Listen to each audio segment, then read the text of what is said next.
ये एक 5 wave down trend है जिसमें चार्ट के बॉटम पर मैकडी इंडिकेटर का हिस्टोग्राम अप्लाइड है और यहाँ पर इस आखिरी वेव के दरमियान मेन ट्रेंड की डायरेक्शन में एंटर होने के लिए एक बेहतरीन मौका था, वो भी थोड़े से रिस्क और हाई रिवार्ड के साथ। और ये सिग्नल यहाँ पर था, एक लीडिंग सिग्नल दो लीडिंग टूल्स को इस्तेमाल करते हुए। पहला लीडिंग सिग्नल इस हिडन डाइवर्जेंस से आया जो मैकडी इंडिकेटर के हिस्टोग्राम पर जाहिर हुई, और दूसरा लीडिंग सिग्नल फिबोनाची रिट्रेसमेंट से आया। ये शॉर्ट ट्रेड में एंटर होने का एक बेहतरीन वक्त था, और अगर आप सब्र से काम लें और सॉलिड मनी मैनेजमेंट अप्लाई करें तो आप इनिशियल रिस्क के 3 गुना भी बना सकते हैं, वो भी आसानी के साथ। इस स्ट्रेटजी के साथ पुल बैक ट्रेडिंग आपके लिए कोई मुश्किल नहीं रहेगी। आप मेन ट्रेंड की डायरेक्शन में हाई प्रोबेबिलिटी एरियाज तलाश करेंगे जहां पर आप अपनी पोजीशन ओपन कर सकते हैं। तो अभी तक अगर आपने हमारे चैनल को सब्सक्राइब नहीं किया तो कर दें ताकि आने वाली वीडियोस आपको मिलती रहें। पहला स्टेप ये है कि हमने प्राइस और मैकडी के हिस्टोग्राम के दरमियान इम्बैलेंस तलाश करना है, ये फर्ज करते हुए कि ये इम्बैलेंस प्राइस में तब्दीली का सिग्नल होगा। इस सूरत हाल में एक ट्रेंड कंटिन्यूएशन लीडिंग सिग्नल। तो यहाँ तक कि हम मैकडी इस्तेमाल कर रहे हैं जो कि बाय डेफिनेशन एक लैगिंग टूल है, उसके बावजूद हम लीडिंग सिग्नल्स तलाश करेंगे जिनको हिडन डाइवर्जेंस इंडिकेट कर रही होगी। हिडन डाइवर्जेंस ट्रेडिंग में एक कम्प्लेक्स टॉपिक है। आसान लफ्जों में इस मिसाल में हिडन डाइवर्जेंस उस वक्त बनती है जब प्राइस हायर लोज बना रही होती है, जबकि momentum indicator McD histogram lower लोज बनाता है। ये इम्बैलेंस है जिसको हम एक हिडन डाइवर्जेंस कहते हैं, और ये अक्सर ट्रेंड कंटिन्यूएशन के लिए एक लीडिंग सिग्नल होता है। अब यहाँ पर हमारे सामने मार्केट एक डाउन ट्रेंड में है, लोअर लोज और लोअर हाइज बना रही है। अब अगर हम मैकडी के हिस्टोग्राम की तरफ देखें तो हम देख सकते हैं कि जबकि प्राइस अभी तक लोअर हाइज बना रही है, मैकडी हायर हाइज बना रहा है। ये इम्बैलेंस एक बेरिश हिडन डाइवर्जेंस है और एक स्ट्रॉन्ग इंडिकेशन है कि डाउन ट्रेंड मुमकिन तौर पर जारी रह सकता है।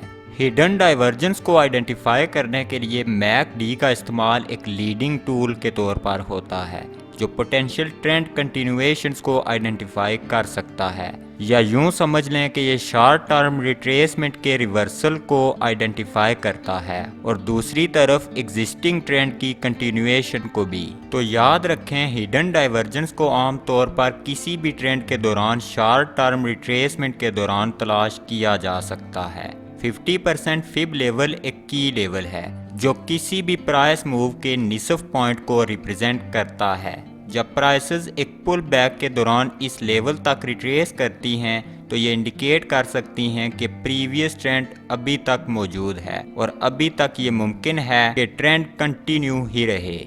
पुल बैक्स और कंटिन्यूएशंस के दौरान भी 50% लेवल बहुत अहम होता है। ये अक्सर सपोर्ट या रेजिस्टेंस के की लेवल के तौर पर एक्ट करता है। तो जब प्राइस एक अप ट्रेंड में हो तो इस एरिया को पोटेंशियल पुल बैक आइडेंटिफाई करने के लिए इस्तेमाल किया जा सकता है।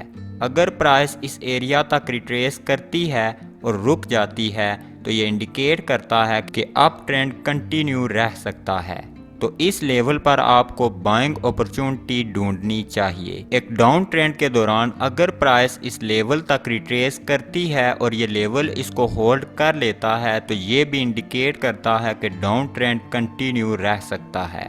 अब 50% फिब लेवल और हिडन डाइवर्जेंस ट्रेडिंग स्ट्रेटजीज के लिहाज से एक पावरफुल कॉम्बिनेशन हो सकता है। इन दोनों लीडिंग टूल्स को कंबाइन करके आप मार्केट कंडीशंस को बेहतरीन तरह से समझ सकते हैं और ये पुल बैक्स को पिन पॉइंट करने में भी आपकी हेल्प कर सकते हैं।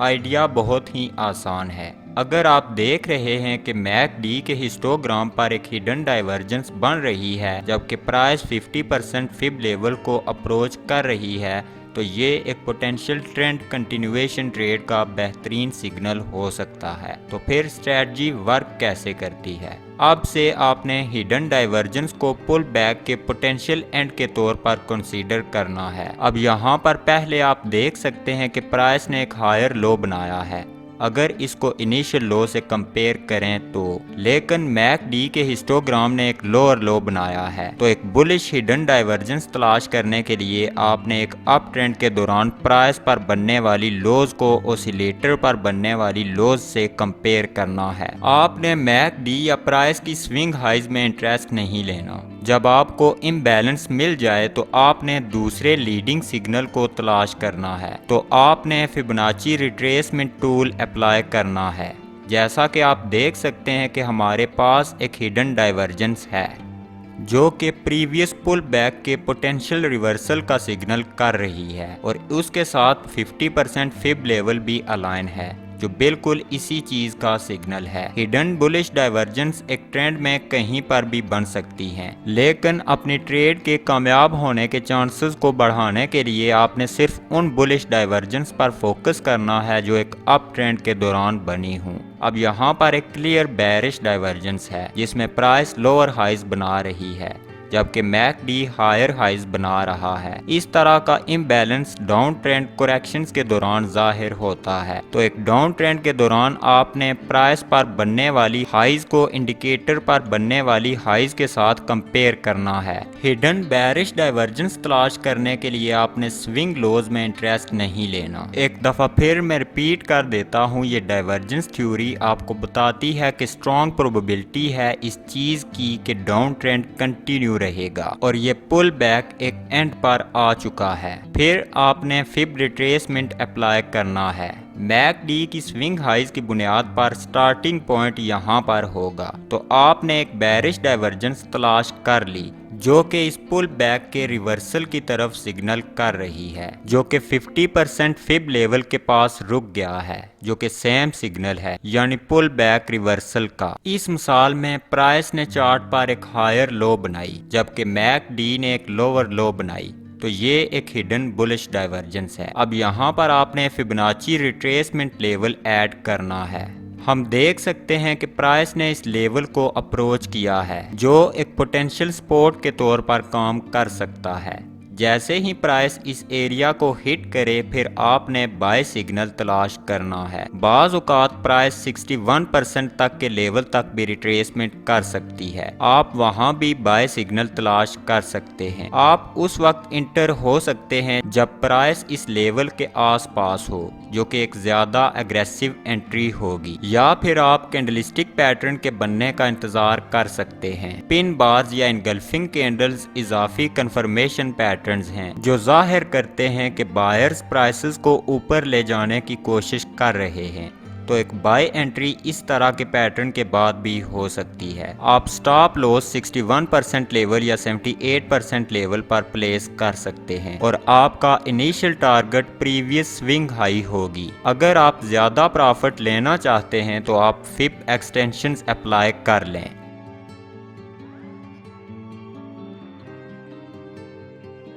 तो एक और टारगेट यहाँ पर होगा। यहाँ पर एक शार्ट का सिग्नल है। पहले आपको चार्ट पर एक डाउन ट्रेंड की निशानदेही करनी है। जैसे कि मैं पहले भी बता चुका हूँ, एक डाउन ट्रेंड के दौरान आपने प्राइस पर बनने वाली हाइज और मैकडी पर बनने वाली हाइज को कंपेयर करना है। प्राइस लोअर हाइज बना रही है जबकि मैकडी हायर हाइज बना रहा है। ये हमारा पहला लीडिंग सिग्नल है। उसके बाद आपने फिबोनाची रिट्रेसमेंट लेवल प्लॉट करना है। तो यहाँ पर हमारे पास एक बेरिश हिडन डाइवर्जेंस है जो प्रीवियस पुल बैक का रिवर्सल इंडिकेट कर रही है जो कि 50% लेवल के साथ अलाइन है और एक ही चीज को जाहिर करता है। अब आप उस वक्त इंटर हो सकते हैं जब प्राइस 50% फिब लेवल के आसपास हो और ट्रेड लेने के लिए ये एक बेहतरीन एरिया है, लेकिन ये एक ज़्यादा खतरनाक एंट्री भी हो सकती है क्योंकि आप नहीं जानते कि वाकई क्या प्राइस इस एरिया पर रुक जाएगी। बहुत सी सूरतों में प्राइस इनिशियल करेक्शन को जारी रखती है, इसलिए आपको कंफर्मेशन के लिए मज़ीद टूल्स भी इस्तेमाल करने चाहिए जैसे कि ट्रेंड लाइन ब्रेकआउट या कैंडलस्टिक पैटर्न। यहाँ पर ये एरिया एंट्री के लिए एक महफूज एरिया है। आप अपना स्टॉप लॉस 61% लेवल या 78% लेवल पर रख सकते हैं। आपका take profit next Fibonacci retracement level होगा और अगर आप फिब एक्सटेंशंस अप्लाई करें तो आप इजाफी टेक प्रॉफिट टारगेट्स भी तलाश कर सकते हैं। अगर आपने कुछ नया सीखा तो वीडियो को लाइक कर दें और चैनल को सब्सक्राइब कर दें। नेक्स्ट टाइम तक खुदा हाफिज़।